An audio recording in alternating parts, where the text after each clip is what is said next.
said the eulogy to my son yesterday. Just give me this great moment, and I did it. And this morning he looks at his mom and says, "Mama, Dad's speech was really boring." So try to get past that. But first of all, I want to thank everyone for being here. Really to take a moment to think about those that aren't here with us today, whether they passed or they couldn't make it, or they cannot be here because of the global pandemic that's causing so much despair and pain across the world. I promise you, your presence is felt. I do want to warn everyone that I'm a pretty emotional person. I cry at the end of The Lord of the Rings. But today I'm filled with an abundance of emotion, and I hope and pray that I'm granted the strength to get through this eulogy. My dad had a way with words, and yesterday I heard a couple people mention that he certainly had a way with eulogy, so it's a pretty big standard that I'm trying to live up to. And I must confess, I'm stealing a trick that my dad taught me when he gave my Uncle Graves eulogy 3 years ago to the day from this exact same spot. Oh my gosh. He was paralyzed with fear about giving this eulogy, much as I am right now. He even considered having my sister read it. But in the end, he decided the most fitting tribute to his dear brother would be to give the eulogy himself. So to help him through it, he drew little crosses and points throughout the eulogy where he thought he would be emotional as a way of praying for strength. So as you can see, my first draft didn't go so well.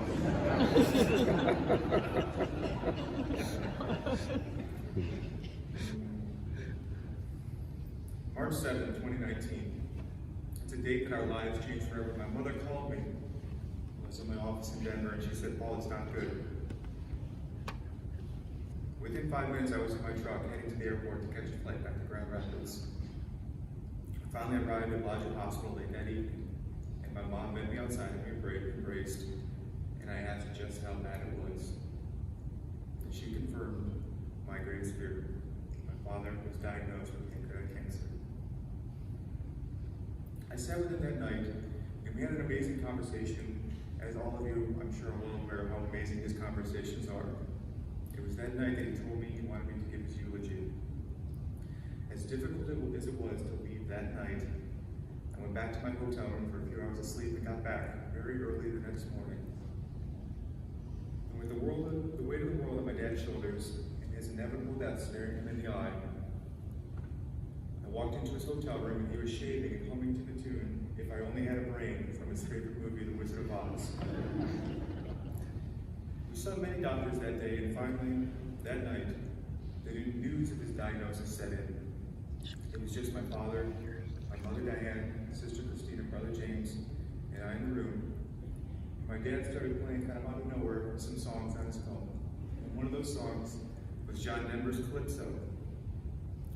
To sail on a dream on a crystal clear ocean, to ride the crest of the wild raging storm, to work in the service of life and the living, in search of answers to questions unknown, to be part of a movement and part of the growing, part of beginning to understand. I Calypso, the places you've been to, the things you have showed us, the stories you tell. Well, my dad's story began back on June 27, 1956, born of his mother Catherine and his father Edwin. He was the younger brother to 5 siblings, Eddie, Raymond, Ann, Christine, and Mary. From an early age, his father shaped not only his faith, but also his occupation, which without a doubt defined him. As my dad grew, he exhibited his fearlessness from a young age. He would tell the story of having to hitchhike to school as a freshman. He'd keep a small penknife in his book in case anything went south. Finally, he ended up at Livonia Stevenson, where he met his good friends Bill Cousins and John Council. Shortly after high school, my dad became a walking cadet with the Livonia Police Department, following in the footsteps of his father Edwin, who was a police officer in Detroit. I doubt he ever imagined how the decision to join the police brotherhood would shape his entire life. He was hired May 5th, 1975, with the rest of the 5 boys, as they called themselves: Roger Deegan, Jeff Perkins, Tony Crampiola, and Pete Kutz. These men risked their lives for each other each and every day. A strong, lifelong bond was formed, and they would get together every May 5th, and maybe even have a Manhattan or two, to celebrate the commitment they had to the city of Livonia and to each other. My dad had various jobs in the department, from his days in the youth bureau as a dare officer, to his time as a a systems analyst, which always gave him hell over because he knew absolutely nothing about computers, but he did know how to reboot them, so that was half the battle. All the way through his career, finishing up in property licensing. He was a training officer to so many officers on the police force. And as part of that training, he would invite these young men to watch the movie starring George C. Scott and Stacy Keach, The New Centurions. The movie captured the raw and gritty life of a police officer, as well as the emotional impact of the job. I'd never seen this movie, but on the Thursday before he died, he said, "Paul, I want to watch The New Centurions with you." At first, I was somewhat dumbfounded, because after 40 years of my life, he had never asked that I watch this movie with him, nor had I ever seen it. I think he wanted to help me understand the trials, the tribulations, the brotherhood that goes along with being a policeman. He was absolutely exhausted, yet he stayed up for the entire movie. And when it was over, I asked him, "What would you tell these young guys after watching that movie with them?" He says he wishes he had something more profound to say at this particular moment, but he just said, simply do the right thing and be kind to everyone. But I'd say the highlight of his career was the time that he was sent back to the road as a senior sergeant. After years of being off the road, he was thrust into a supervisory role on the afternoon shift. And to be frank, he was out of the game for some time, so it was definitely a situation where an old dog was learning new tricks. Now, he could have just sat back and supervised from a distance, but that was not my dad. He understood his limitations and he embraced them. He would, in a sense, surprise his officers by showing up on runs that a senior sergeant typically would not show up on. Quickly, the men and women on the shift realized that he was not showing up to jam them up or to critique. Rather, he was there to learn and to give counsel. One story that sticks out in my mind that he shared with me involved my dad showing up on a rather routine traffic accident. And now again, he could have just stood back and done nothing, but that was not my dad. As the officer was getting some things squared away, my dad grabbed a broom and started sweeping up debris. Just a simple gesture. The officers on the scene looked at him like, "Sarge, what are you doing?" Well, he was living an example. That is what he was doing. My dad left a lasting legacy in the department, and his memory will be carried by those men and women who so bravely served, as well as through his son-in-law, Greg. Greg is a fine policeman in Grand Rapids that approaches the job with the same fairness and compassion my dad exhibited. Greg, my father, is proud of the man you are.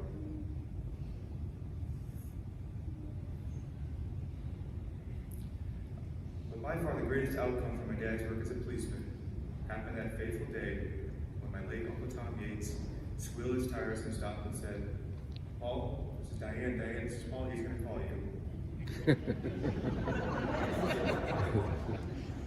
My dad recently told me that he immediately saw the brightness and the beauty of his future wife. Shortly thereafter, they were married. I look at the picture from the wedding with Mom in her beautiful white dress, and my dad in his very time-appropriate powder blue leisure suit. They were married by Father Philip Burrow, the same priest that married my sister, dear brother-in-law Greg, my wife and I. Paul and Diane went on to have two beautiful children, and me. My mom and dad sacrificed so very much throughout the marriage to ensure that they could give us every opportunity to succeed. He worked a second job at Glenada Memorial Park to make ends meet. Now looking back, I wish I would have appreciated that sacrifice more. He and my mom had a very special bond to this day. My mom said Father Phil only gave them one piece of advice when they were married, and that was never to go to bed mad. Well, mad or not, they held hands every single night as they fell asleep. Their marriage, like any successful marriage, had its ups and downs. The ups were great, and the downs brought them closer and closer. They both worked so hard their entire lives that they never took a proper vacation until May of 2018, when they took the opportunity to cruise to Alaska. Little did they know at the time that this would be one of the last times where life would be quote-unquote normal. As you'd expect, the two of them were very well liked by the men and women that were working on the ship. Yet another example of when treating people with kindness goes a long way, and I'm so grateful we had the opportunity to share that experience together. My dad's faith and love of Jesus guided every decision he ever made. He was a true Christian man who walked the walk and talked the talk, and he would often joke that if anything ever happened to my mom, he would become a priest. And while he would have made an amazing priest, I'm very thankful nothing ever happened to my mom. Since moving to Charlotte, we took great interest in those in need of prayer. Namely, he would do a weekly service at the American House, a senior citizens retirement home. He was so dedicated to serving there that he would schedule his chemo so that he wouldn't miss any of the services. I can personally testify that one of my father's dying wishes was for everyone to learn and accept the love of Jesus Christ in their hearts. He also tirelessly worked to develop a strong chaplain and critical incident response program that Father Kevin alluded to earlier. It was grounded in the faith he so dearly loved. And 11 years ago, he brought Father Kevin on as a chaplain to Livonia Police. Father Kevin is the definition of a godsend when it comes to the support he so graciously offers to men and women of the Livonia Police Department. He was, in many respects, my father's favorite chaplain, except for maybe that one day, 8 years ago, when Joel came to pray over him during his before his prostate surgery. But my dad worked to develop that program to serve all faiths because that is the right and the fair thing to do. While you will never likely read the headline, "Chaplain Saves Officer's Life," I can assure you that the chaplains of the Livonia Police Department and departments across the world are doing just that. My dad was a silent sufferer.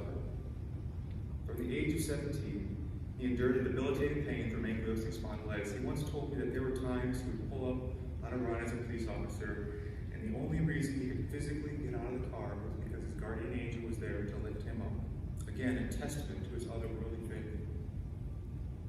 The chronic pain prepared him for the pain he experienced towards the end of his cancer journey. We would ask him what his pain level was, and he would grimace and say, it's about a 3. Well, I can tell you there are not many mortal men or women that can handle what he described as a pain level 3. He never complained, and he never let that pain take the joy out of life, even when he once confided in me that it feels like every bone in my body is breaking.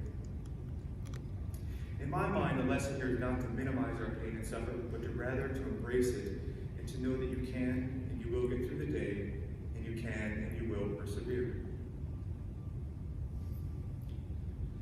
Surprisingly enough, many of you have had the pleasure maybe of only knowing him more later in his life, and he was quite the adventurer when he was younger.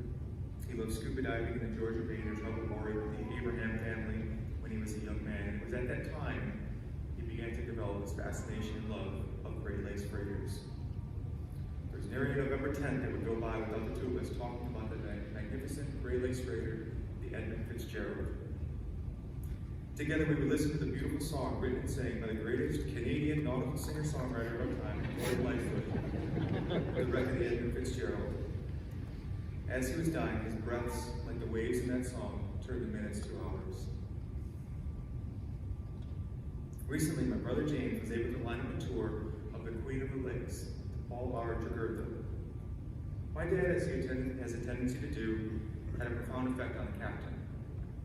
Just a few weeks ago, as my mom and dad spent a couple of days with their dear friends Don and Mickey at the house in Detour, Michigan, and PRT was making a pass through the St. Mary's River right in front of the house. The captain phoned my dad. As they finished their conversation, my dad said he wished the captain a safe 2020 shipping season. The captain hung up and gave my dad an incredible honor, a master's salute. It was a fitting tribute for a man like my father, and it brought a tear to his eye. My father was humble to the core. I've related this story to a few people since his passing, but I think it bears repeating here. The Saturday preceding his death was the last day that we had any semblance of a conversation. In his labored breath, he asked me how I would remember him.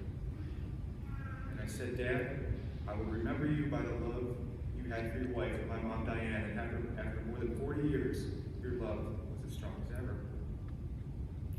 I told him I would remember him by the love he showed his children, especially the love that he and I had, where we could talk father to son, friend to friend, and brother to brother. I told him I would remember the love that he showed his 7 grandchildren over the last 22 years, from Gabrielle to recently Jacob Allen. I told him I would remember him through the love he unconditionally gave so many of his friends and family.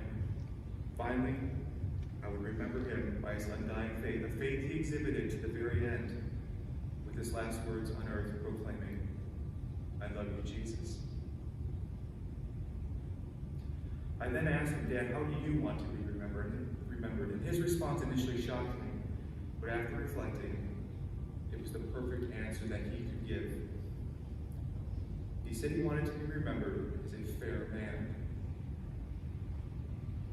Now, a man who means the world to so many people and has touched so many lives, and rightly so could be so proud of his greatness, simply wanted to be remembered as a fair man. So from now on, being fair and following my dad's example means so much more to me, and I hope to all of you too.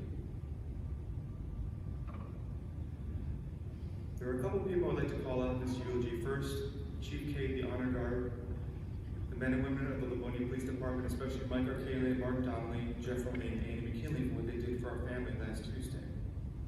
The love, devotion, professionalism you've shown our family in the last 45 years, and especially the last 15 months, is unmatched. May the Lord keep you safe in these turbulent times. My dad was blessed with so many visitors over the calls over the last 15 months that if I were to recognize everyone individually, this eulogy would probably go on already longer than it already has. So suffice to say that he appreciated all of those visits, calls, and texts. And he even remarked in his last days, "This is what a funeral should be, getting to see all the people I love before I die." Rest assured, if you did come to visit or drop a text or a phone call, he loved you. But he also loved the fact that so many people were out there praying for him and with him without a visit. So thank you so much for your support and love.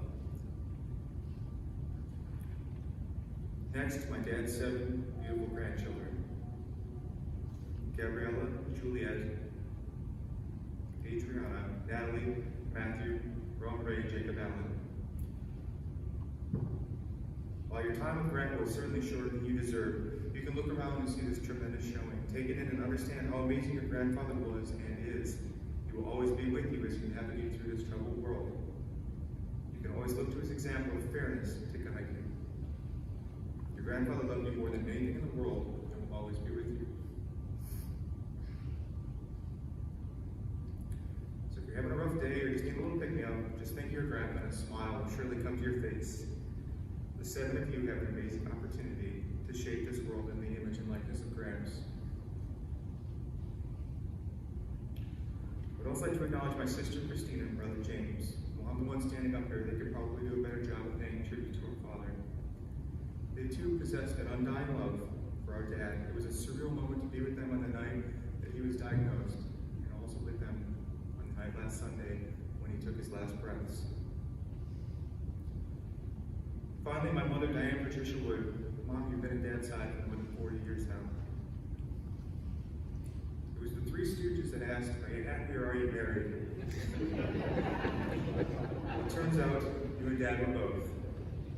Your strength and perseverance is what got Dad through his life, especially the last years after his victory over stage 3 prostate cancer, his hip replacement, stint in the ICU, a toe amputation, a detached retina, and finally his battle with pancreatic cancer. I firmly believe the reason Dad made it as far as he did on his cancer journey was because you were with him at his side every step of the way. You were with him at every appointment with Dr. Riddle and the PA Jennifer, and at every chemo infusion with the incredible nurses Beth and Mindy at the Charlotte Hospital.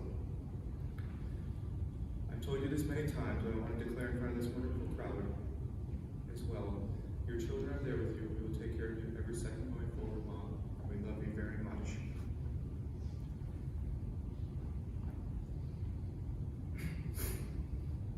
Well, it was exactly 3 years and 2 days prior to my father's death that I lost the other man in my life I loved as much as my dad, my Uncle Ray. Uncle Ray wore 1 ring on his right hand, and after my uncle's passing, my dad wore the same ring until this day. Now I wear it, and I will wear it for the rest of my life. The ring is inscribed with these words that sum up my Uncle Raymond Francis Wood and my dad Paul Andrew Wood's life. Love one another as I have loved you. To know Uncle Ray and to know my father was to love the 2 of them, and their love for you was pure and loyal. So as you leave this church, take a memory of both Uncle Ray and my father with you. And remember these words and the love they showed us all, and how you can spread this brotherly love to those you encounter in your life. Goodbye, and I love you, Dad.